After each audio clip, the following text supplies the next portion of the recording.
చూసారా, ఇది సీడ్స్కి వదిలానండి నేను, సీడ్స్ కోసం.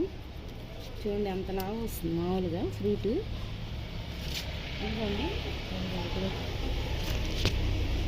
ఇది చూడండి, గెణుపుకి ఇట్లా గెణుపుకి వస్తాయండి పిందెలు. ఇదిగోండి, ఇప్పుడు ఇది హార్వెస్ట్ చేసుకుందాం.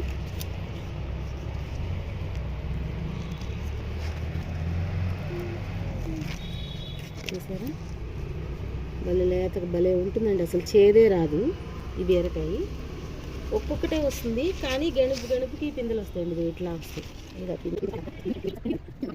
నాటు బీరండి, సింగిల్గా వచ్చిన గణుపుకి వచ్చేస్తాయండి. చూడండి వచ్చింది, మొన్న కోసానండి, కూర చేసుకున్నాము. ఇప్పుడు చూడండి మళ్ళీ గుత్తు వచ్చేస్తుంది, గుత్తులు కాస్తాయండి ఎక్కడ కాసిన. చూసారా ఎంత బాగుందో. 365 చిక్కుడు అండి ఇది, అదే అనుకుంటున్నాను.